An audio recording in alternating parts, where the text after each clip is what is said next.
You're listening to a podcast from the South China Morning Post. The Hong Kong Autonomy Act, which I signed this afternoon, passed unanimously through Congress. This law gives my administration powerful new tools to hold responsible the individuals and the entities involved in extinguishing Hong Kong's freedom. Leaving Hong Kong, I suspect. And we're going to do a lot more business because of it, because we just lost one competitor. Today, I also signed an executive order ending U.S. preferential treatment for Hong Kong. That's U.S. President Donald Trump announcing the Hong Kong Autonomy Act in July. It was legislation passed by both houses of the U.S. Congress and signed off by Donald Trump. And it came as a result of rising tensions between the U.S. and China after China introduced a national security law for Hong Kong in June. Donald Trump hasn't said all that much about Hong Kong over the past year, but this time, he let everybody know what he thought about Hong Kong. We gave them a lot of business by doing what we did. We gave them things that nobody else had the right to do, and that gave them a big edge over other markets. And because of that edge, they've done really historic business, tremendous business, far bigger than anybody would have thought years ago when we did this gift. It was really a gift to freedom. But what does that really mean? What does it mean for the multi-billion-dollar finance sector here in Hong Kong? What does it mean for the 7 million people who live here in Hong Kong? Welcome to Inside China. My name is Mimi Lau. And my name is Kinling Lo. The U.S. brought in the Hong Kong Autonomy Act in response to the national security law written by the central government in Beijing.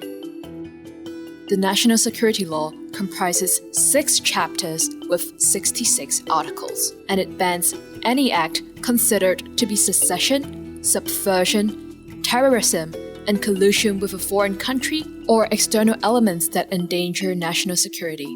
The law is also supposed to cover the whole world, not just Hong Kong. And the maximum penalty for each crime is life imprisonment, although the suggested sentence for some minor offenses is less than 3 years jail.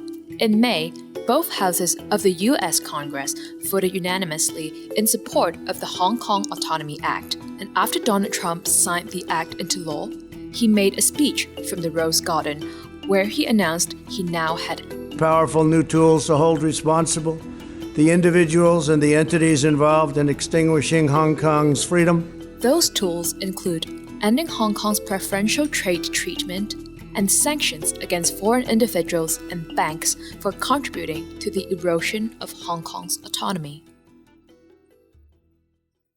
To unpack what this means for Hong Kong, let's start with ending Hong Kong's preferential trade treatment and what that means. Let's bring back someone you've heard on this podcast before. Hi, nice to be back on the Inside China podcast, guys. Finbarr Bermingham works on the political economy desk for the South China Morning Post, but he is also the presenter of the U.S.-China Trade War podcast.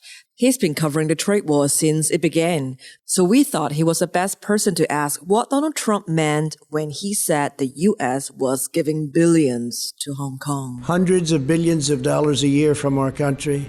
So what does he mean? That's not abundantly clear what he was referring to. He was saying that the US gives Hong Kong billions of dollars every year, which is not really true. The US doesn't hand over any cash to Hong Kong as far as I'm aware. What he may have been referring to was Hong Kong's special treatment and its special trading status, which is recognised by the United States and by other countries around the world. Hong Kong is a WTO, World Trade Organization, member in its own right, as part of the One Country, Two Systems agreement, the Basic Law, and the handover agreement with Britain. Hong Kong has a separate customs jurisdiction, it has a separate trade policy, and in that regard it is essentially a separate trading entity. It means that it doesn't have to be treated in the same way as China. So the US trade war tariffs, for example, that were levied on China since 2018 don't apply to Hong Kong. Hong Kong has a different taxation system. It has the rule of law. So a lot of US companies set up their bases in Hong Kong in order to transact and do business with China and with the rest of Asia. So there is a lot of US money, a lot of American money in Hong Kong. The Hong Kong dollar is pegged to the United States dollar. There's a close trading relationship between Hong Kong and the United States, as there is with Hong Kong and the rest of the Western world, given its status as the gateway to China. But nobody really knows exactly what Trump was referring to when he mentioned that Hong Kong gets billions of dollars in handouts from the United States. There was a lot of talk of a change to Hong Kong's trading status. What did that mean as well? Well, the Hong Kong Autonomy Act was signed in tandem with an executive order on the normalisation of Hong Kong's trading status. Essentially what this does in the long term, we see, is removing this special trading status that I just mentioned. So it strips away the separate recognition of Hong Kong as an independent entity in trading terms from China. What we expect to see over time is that Hong Kong will be treated in the same way as China in American eyes and in the eyes of the White House and of the rest of the US government. This is something which you've already started to see happen. Hong Kong previously was able to gain access to sensitive technology, which entities in China are essentially banned from buying. And so what exactly is sensitive technology? There's a broad definition of this sensitive technology. It's these so-called dual-use goods, which can have both military and civilian applications and which are highly restricted whenever Beijing and Chinese companies wants to buy them. These could be chips or so on that could be used in iPhones as well as used in military-grade appliances.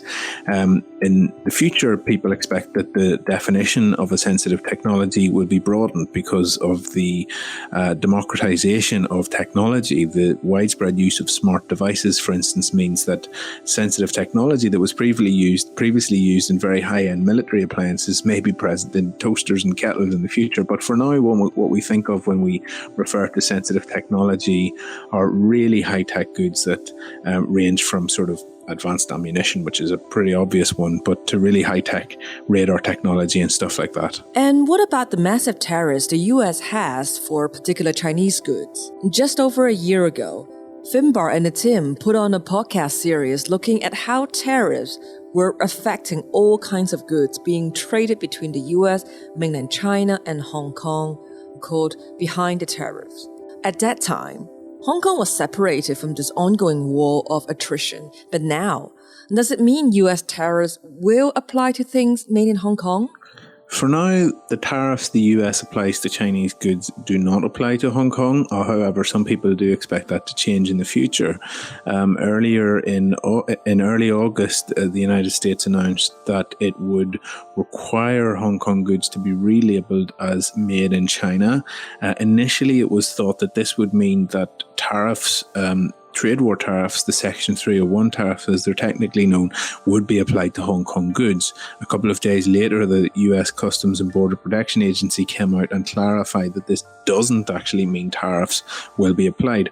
So for what it's worth, not very much economically, because there are very few tariffed goods made in Hong Kong anyway. But even so, those tariffs for now don't apply to Hong Kong. However, the symbolism would be strong should the US government in the future decide that they do apply to Hong Kong. And what about the response from China? Is there any sign of retaliation from Beijing for the US bringing its Hong Kong Autonomy Act? Well, it's hard to know really what's in retaliation to what these days. The US doesn't really have a Hong Kong that China could remove its special trading status from. But I mean, this has been the serious and perhaps one of the most major escalations and one of the major spikes in the growing US-China rivalry. Beijing has not really commented on whether the WTO case would have legs. I think it's very keen to keep clear of that, but it has issued statements denouncing the US over meddling in its perceived internal domestic affairs over Hong Kong. So it's obviously something that the government in Beijing isn't very happy with either. That's Finbarr Bermingham from the Political Economy Desk and also host of the weekly US-China Trade War Update podcast.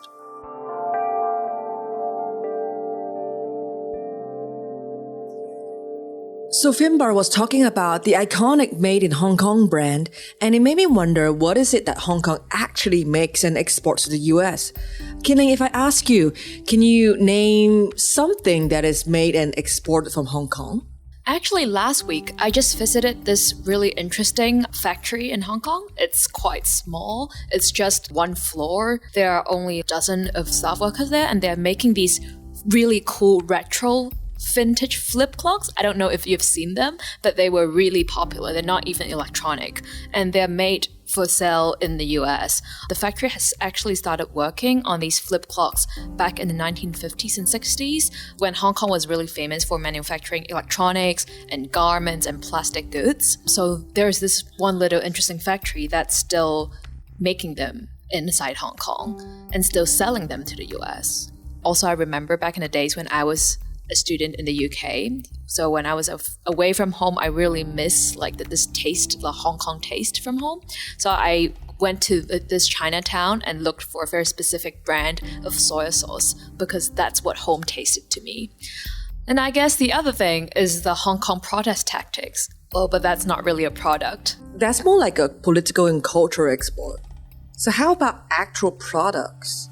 Every time we read about the things that Hong Kong exports, there is a generic list which says something like electrical machinery, garments, and plastic injection machines. We need someone to explain what this actually means. Okay, this is Louis Chen of HKTDC Research. My job is to do research regarding markets in the Americas and also in Europe. Louis Chen is a research economist. His job is to find out exactly what Hong Kong makes and sells overseas. So, apart from a hipster retro clock and some legendary brands of soy sauce and oyster sauce, what does Hong Kong make? So overall, Hong Kong's exports are very concentrated in the electronic industry. So more than 50% or close to 60-something% of Hong Kong's export are electronics or electronics-related products. So this has been a pattern since many years because of the legacy that there are quite a large number of electronics and electrical appliances manufacturing in Hong Kong many years ago, and many of them still maintain some trading business here in Hong Kong. And most of these exports are re-exports, meaning that they are not necessarily being made here in Hong Kong, but they are transshipped or they are re-exported from Hong Kong because of the clustering of the trading community of those industry in Hong Kong. So what happened to this iconic Made in Hong Kong brand? In the 1980s, it was everywhere, but now not so much? I think that time was already 20, 30 years ago. So since then, and especially when mainland China opens up in the late 70s or early 80s, then many Hong Kong manufacturers, they have relocated their manufacturing across the border. And from across the border over the years, they are also expanding their production out of China to the rest of Asia. And even some of them make use of other locational advantages, for example, in Africa, in Caribbean, or also in Latin America, just to stay close to their final market or to make use of those land or labor cost advantages over different production bases. So this is basically following the trend of globalization happening in the past 2-3 decades. People might remember when Hong Kong was famous for making things out of plastic. How big is that industry, and how much gets sent to the USA? If we are talking about products made in Hong Kong, supplying or exporting to the US right away, it accounts for a very insignificant proportion. And most of the products we're talking about, or most of the subject products, are printed circuits, which of course serve as parts and components for the electronics industry, and also some other items like, for example, in terms of consumer products, would be consumer electronics, fashion products, and also other consumer products. Right, so plastic and garment are nearly non-existent, not very significant portion of. I think we are selling more, especially for garment or for fashion. We're selling the design, not the product itself. So in other words, the products are still made in China or in Vietnam or in Bangladesh or even in Sri Lanka or in other parts of Asia or other lower labor cost countries. But at the end of the day, the design is from Hong Kong designers, or they're inspired by design here in Hong Kong. So I think this is more resembling the reality rather than they're actually producing the garment here in Hong Kong. Now you're going to hear from Chad Bray, who is a senior reporter from the South China Morning Post. He's been tracking how the Hong Kong Autonomy Act is a very personal thing for some people in Hong Kong and mainland China. And it all starts with what the United States calls specially designated nationals. So Chad, what is a specially designated national? So the U.S. government designates individuals, companies, or in some cases countries as specially designated nationals. Those folks are deemed to have done something the U.S. government doesn't like, usually with human rights, with violating prior sanctions in another situation. And so as part of their diplomatic policy, they designate these individuals so that they can't access the American financial system. And when someone becomes a specially designated national, what happens next? We've seen it with Russian oligarchs. We've seen it with Iranian nationals. And in this case, we have Hong Kong and mainland officials who've been designated by the U.S. government. So that means if they have a bank account with an American bank, they're going to find their accounts closed. If they have a credit card that accesses the U.S. system, they're trying to order something from Amazon or another U.S. website, they'll find their transactions blocked. And in cases, other cases too, they'll find that their Hong Kong bank may not want to do business with them because their Hong Kong bank wants to be able to access the U.S. system or at least transfer money into U.S. dollars. And that's one of the issues for these folks. Anytime that you access the American financial system, even in the most brief of ways. So I guess that means no PayPal, no eBay, no iTunes. Yeah, no PayPal, no ordering from eBay.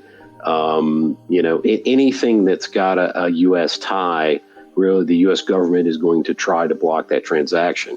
And what happens is the banks have these lists of individuals, whether they be Iranians, whether they be Russians, whether they be, associated with the regime in Cuba. And, it comes up and it says, this person's on this list. You shouldn't transact with them. And then the transactions get blocked. So U.S. banks have a list of people they are not allowed to serve, and now there are some new Chinese names on that list. Probably the most prominent name that anyone knows on this list is Carrie Lam. She's the chief executive of Hong Kong. But also you have the current police chief, the former police chief. You have members of the liaison offices for Hong Kong and Macau that are on it. And, it's basically going against individuals that they say have impeded upon the autonomy of Hong Kong and the ability for Hong Kong democracy to continue. And, and this is a U.S. effort to sort of strike back at Beijing and the city after the passage of the national security law here. Now, there's 7 million people in Hong Kong, and this sounds like a fairly short list. Is there any indication these kinds of sanctions will be used on more people in Hong Kong? Does the broader population of Hong Kong have anything to worry about? Well, for your average person, it's probably not going to do much to them directly.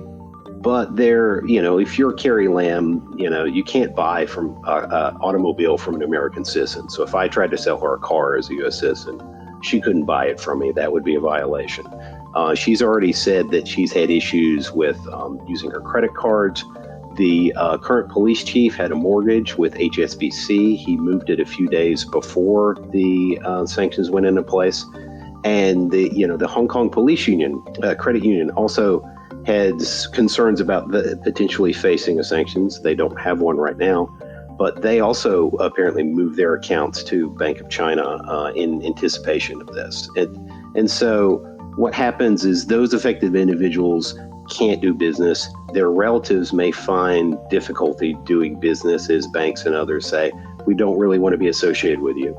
And then for Hong Kong as a whole, the government contracts where Carrie Lam is a signer of those contracts, those could potentially run into some issues too. But a lot of that depends upon how the U.S. government interprets those transactions. Now, speaking about the HSBC Bank, Chad has done some stories looking into how tricky the situation is for major banks wanting to do business both in Hong Kong and the US, especially a bank like the HSBC. Well, I think the issue for HSBC comes down to they want to be able to continue to do business in US dollars and to access the American financial system. So if you want to do that as a bank, you need to abide by U.S. regulations and U.S. sanctions regulations. At the same time, the national security law prohibits sanctions against Hong Kong, against mainland China. And so, in enacting those sanctions, are you going to be violating local law? HSBC has said that they're looking to the regulator, that they abide by the local law wherever they are. They're certainly walking a very thin line on this. But for HSBC in particular, they have faced pressure from the US and from the UK, where they are based, on coming out in support of the national security law. They've also faced pressure in the mainland because in abiding by US regulations, they provided information to the U.S. government that was used in an investigation into Huawei technologies. And that has caused an uproar among mainland media and, internet commenters about HSBC. And they've said perhaps their business in the mainland should be closed as a result. And the biggest thing for HSBC is they've made a huge bet on the future growth of Asia, and particularly in Hong Kong and particularly in China. That's where most of their profit comes from. And that ability to serve those customers is what they need to be able to do. But because the US dollar is so dominant across the planet in terms of trade, in terms of buying, they have to be able to do things in US dollars. And without that, their business is done. I spoke with an analyst recently who said if they were cut off from the US system, it would be an existential threat to the business as a whole. But it's not just the HSBC, which has to carefully navigate its way between Hong Kong's national security law and the US Hong Kong Autonomy Act, because the American sanctions are able to be enforced on institutions as well. From a starting point, if you're an American bank, you're just not going to deal with a sanctioned individual. But if you're a foreign bank, there's always a question about, is there an ability to continue and engage in some transactions with these people? Can this institution deal with them or not? Well, under the recently passed Hong Kong Autonomy Act, that becomes a much different question. And it's not just HSBC, it's Standard Chartered, it's even, Bank of China. Can they engage in transactions with these folks? Because under that law, the U.S. has said, any foreign institution that deals with certain individuals that have been deemed to affect the autonomy of Hong Kong, if you engage in significant transactions, you yourself can face sanctions. And that can include being cut off from the U.S. system and having your own executives banned from traveling to the U.S. and your own executives facing sanctions themselves. Now, that's one more step. We're not quite there yet. These individuals haven't been designated under the Hong Kong Autonomy Act yet. That could happen in a few months. If that does, then we could see even further action with the banks trying to figure out how do we deal with this and how do we deal with these individuals. Now, in this podcast, we've talked about specially designated nationals, so we can't ignore the fact that Chad is one of the very few specially designated Americans in the SCMP office. I mean, his name is Chad to start with, which surely has to be one of the most American names out there. Also, he's a huge Bruce Springsteen fan. So, what is it like working in a newspaper based in Hong Kong, reporting on these sanctions from the United States?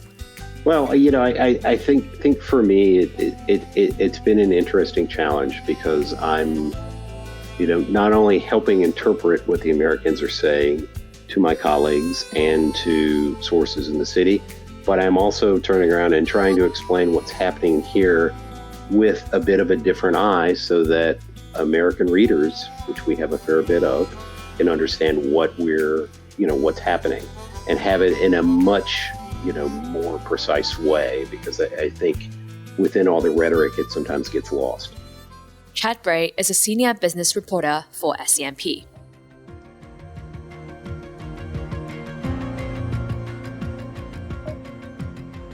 That's all we have for you this week on Inside China.